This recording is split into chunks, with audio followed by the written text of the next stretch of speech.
Expert from a local newspaper. Ominous unknown killer still at large. After weeks of unexplained murders, the ominous unknown killer is still on the rise. After little evidence has been found, a young boy states he survived one of the killer's attacks, and bravely tells his story. "I had a bad dream, and I woke up in the middle of the night," says the boy. "I saw that for some reason the window was open, even though I remember it being closed before I went to bed. I got up and shut it once more. Afterwards, I simply crawled into my covers and tried to get back to sleep. That's when I had a strange feeling, like someone was watching me. And I looked up and I nearly jumped out of my bed. There was a little ray of light illuminating from between my curtains were a pair of two eyes. These weren't regular eyes. They were dark and ominous. They were bordered in black, and just plain terrified me. That's when I saw his mouth, a long, horrendous mouth that made every hair on my body stand up. The figure stood there, watching me. Finally, after what seemed like forever, he said it, a simple phrase, but said in only a way a madman could speak. He said, 'Go to sleep.' I let out a scream, and that's what sent him at me. He pulled up a knife, aiming at my heart. He jumped off my bed. I fought him back. I kicked and I punched. I rolled around trying to knock him off me. That's when my dad bursted in. The man threw the knife. It went at my dad's shoulder. The man would have finished him off if one of the neighbors hadn't alerted the police. They drove into the parking lot and ran towards the door. The man turned and ran down the hallway. I heard a smash and glass breaking as I came out of my room. I saw the window was pointing towards the back of the house was broken. I looked out to see him vanish into the distance. I can tell you one thing. I will never forget that face. Those cold, evil eyes. That psychotic smile. They will never leave my head. Police are still on the look for this man. If you see anyone that fits the description in this story, please contact your local police department.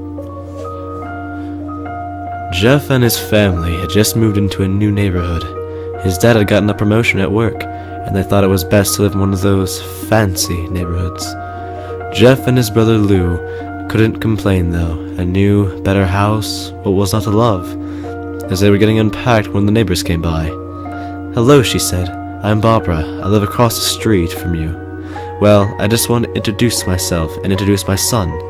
She turns around and calls her son Billy. "These are our new neighbors." Billy said hi and ran back to play in his yard. "Well," said Jeff's mom, "I'm Margaret, and this is my husband Peter and my two sons Jeff and Lou." They each introduced themselves, and then Barbara invited them into her son's birthday.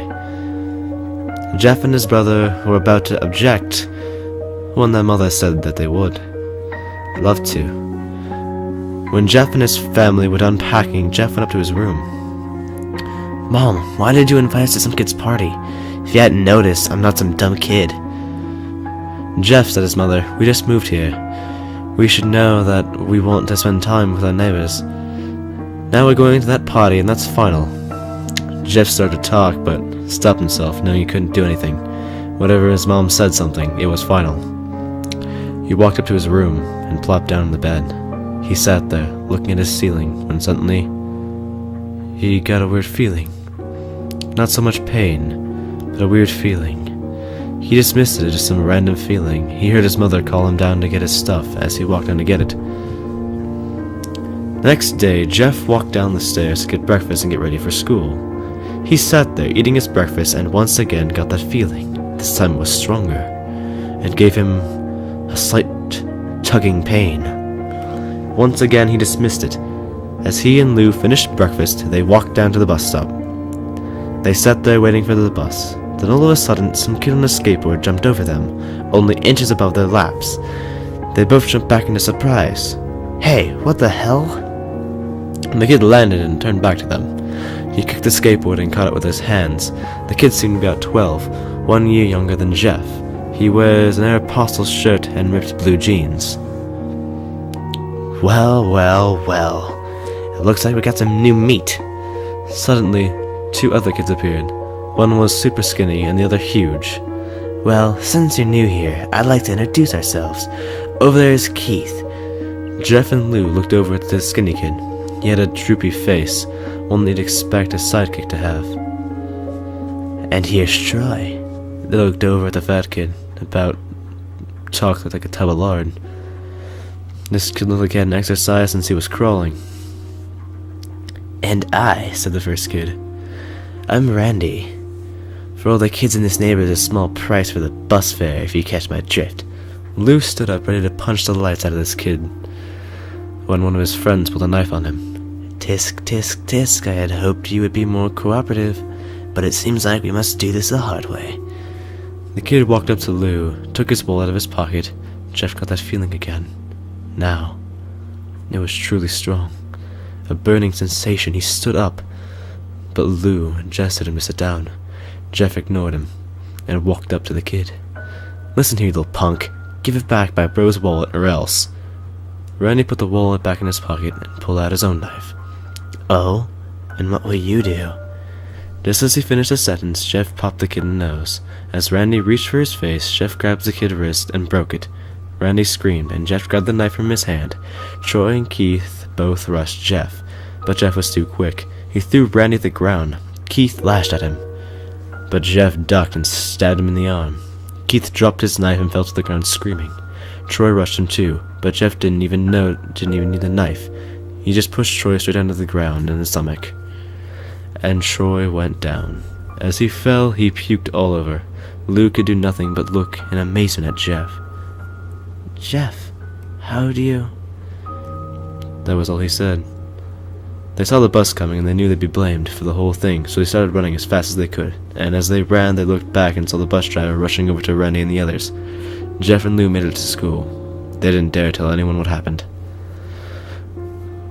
All they did was sit down and listen. Lou just thought of that as to have his brother beating up the kids, but Jeff knew it was more. It was something scary. As he got the feeling, he felt powerful. It was an urge just to hurt someone. He didn't like how it sounded, but he couldn't help feeling happy. He felt strange. That feeling, it just wouldn't go away. It didn't go away for the entire day of school, even as he walked home due to the whole thing near the bus stop and how he probably wouldn't be taking the bus anymore. He felt happy when he got home. His parents asked him how his day was. He said in a somewhat ominous voice, "It was a wonderful day." Next morning he heard a knock at his front door. He walked down to find 2 police officers at the door, his mother looking back at him with an angry look. "Jeff, these police officers tell me that you attacked these kids." That wasn't a regular fighting. "And they were stabbed, son." Jeff's gaze fell to the floor, showing his mother that it was true. "Mom, they were the ones who put the knives on me and Lou." "Son," said one of the cops, "we found these kids, 2 stabbed and 1 bruised on his stomach, and we have witness proving that you fled the scene. Now what does that tell us?" Jeff knew it was of no use. He could say him and Lou had been attacked, but then there was no proof. It was not them who attacked first. They couldn't say that they weren't fleeing. Because truth be told, they were, so Jeff couldn't defend himself or Lou. "Son, call down your brother." Jeff couldn't do that since it was him who beat up the kids. "Sir, it was me.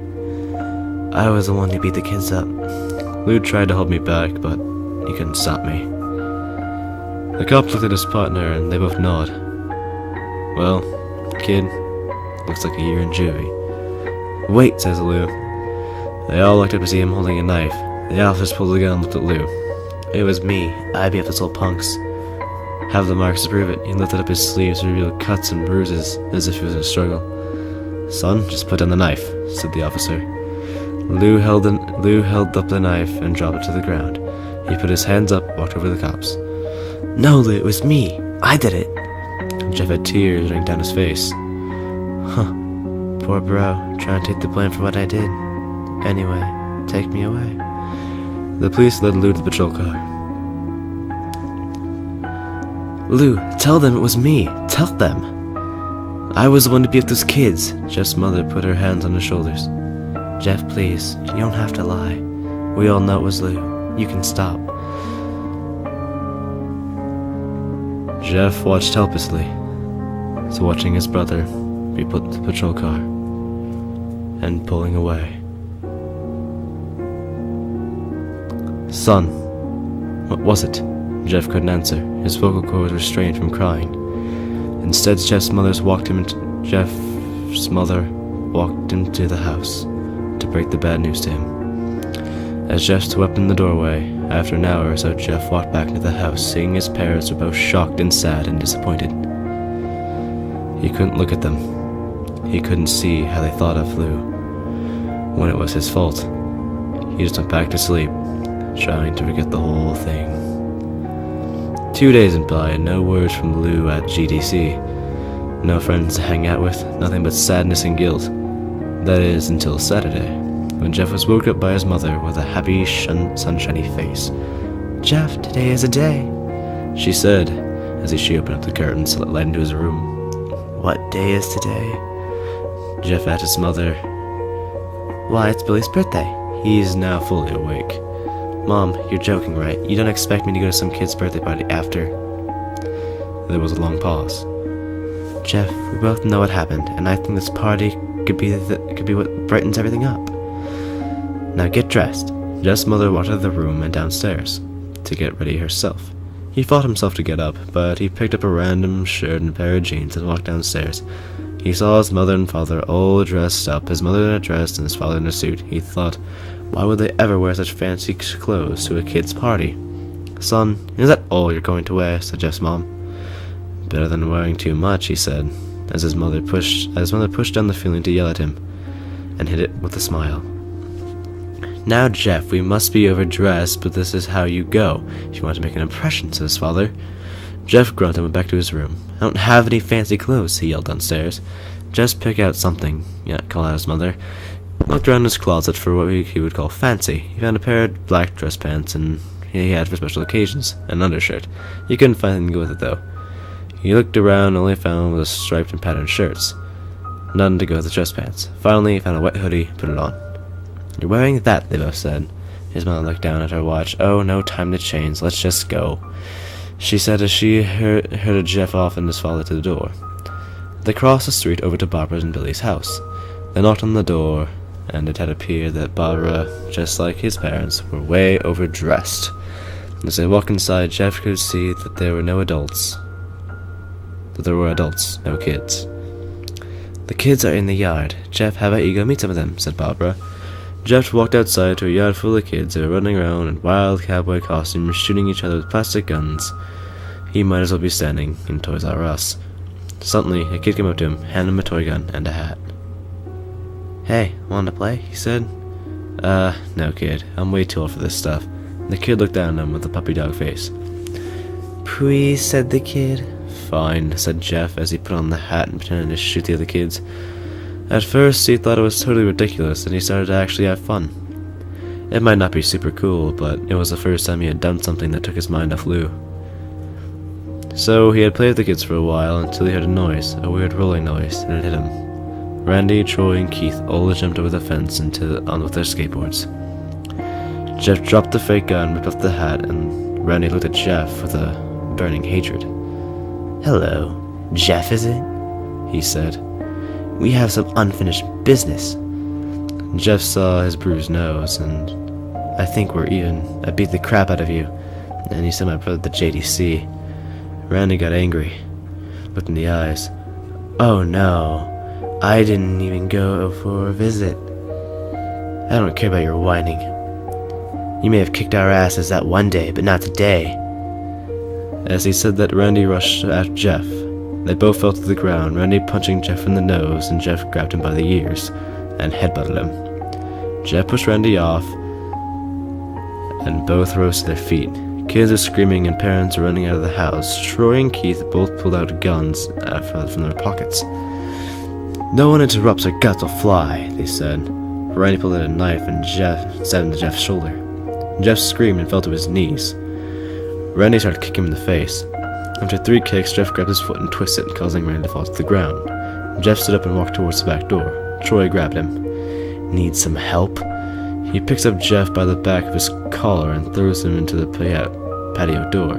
As Jeff tries to stand, he is kicked down to the ground, and Randy repeatedly starts kicking Jeff until he starts to cough up blood. "Come on, Jeff, fight me." He picks up Jeff and throws him into the kitchen. Randy sees a bottle of vodka on the counter and smashes it over Jeff's head. "Fight!" He throws Jeff back into the living room. "Come on, Jeff, look at me." Jeff glances and sees his face riddled with blood. He's the only one. I was the one to get your brother sent to JDC. And now you're just gonna sit here and let him rot in there for a whole year? You should be ashamed of yourself. Jeff starts to get up. "Oh, finally, you stand and fight." Jeff is now to his feet, blood and vodka on his face. Once again, he starts getting the strange feeling. The one which he hasn't felt for a while. Finally, he's up. Randy rushes at him. That's when it happens. Something inside Jeff snaps. His psyche is destroyed.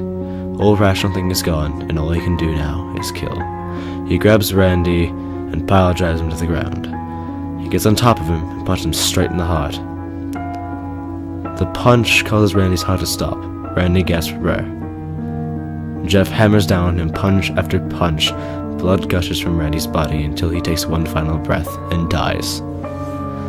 Everyone's looking at Jeff now. The parents, the crying kids, even Troy and Keith. Although they easily break from the gaze, point their guns at Jeff. Sees the guns trained on him, he runs for the stairs. As he runs, Troy and Keith let fire on him, each shot missing. Jeff runs upstairs, he hears Troy and Keith fall behind. As they let out their final rounds of bullets, Jeff ducks to the bathroom. He grabs a towel off the rack and rips it off the wall. Troy and Keith race it, knives ready. Troy swings a knife at Jeff, who backs away and brings up the towel rack in Troy's face. Troy goes down hard, and now all that's left is Keith. He is more agile than Troy, though. He ducks and just swings the towel rack. He dropped the knife and grabbed Jeff by the neck. He pushed him into the wall. A thing of bleach fell down from the top shelf. It burnt both of them as they started to scream. Jeff wiped his eyes the best he could. He pulled back, but the towel rack swung straight into Keith's head. As he lay there bleeding to death, he let out an ominous smile. "What's so funny?" asked Jeff. Keith pulled out a lighter and switched it on. "What's funny," he said, "is that you're covered in bleach and alcohol." Jeff's eyes widened. Keith threw the lighter at him. As soon as the flame made contact with him, flames ignited the alcohol and the vodka. Well, alcohol burned him. The bleach bleached his skin. Jeff let out a terrible screech as he caught on fire. He tried to roll out of the fire, but it was no use. The alcohol had already made him a walking inferno. He ran down the hall and fell down the stairs. Everybody started screaming as they saw Jeff, now a man on fire, drop to the ground nearly dead. The last thing Jeff saw was his mother and other parents trying to extinguish the flame. That's when he passed out. When Jeff woke up, he had a cast wrapped around his face. He couldn't see anything, but he left a cast on his shoulder and stitches all over his body. He tried to stand up, but he realized that there was some tube in his arm. When he tried to get up, it fell out of. A nurse rushed in. "I don't think he can get out of bed just yet," she said as she put him back in his bed and reinserted the tube. Jeff sat there, no vision, no idea of his surroundings. Finally, after hours, he heard his mother. "Honey, are you okay?" she said. Jeff couldn't answer though, his face covered and was unable to speak. "Oh, honey, I have great news. After all the witnesses told the police that Randy confessed trying to attack you, they decided to let Lou go." This made Jeff almost bolt up, stopping halfway, remembering the tube coming out of his arm. "He'll be up by tomorrow, and you two will be able to be together again." Jeff's mother hugs Jeff and says their goodbyes. The next couple of weeks, those were Jeff visited by his family. Then came the day his bandages were removed. His family were all there to see it, and what he would look like, as the doctors unwrapped the bandages from Jeff's face. Everyone was on the edge of their seats, and they waited until the last bandage hiding to cover over his face was almost removed. "Let's hope for the best," said the doctor, and quickly pulled out the cloth, letting the rest fall from Jeff's face.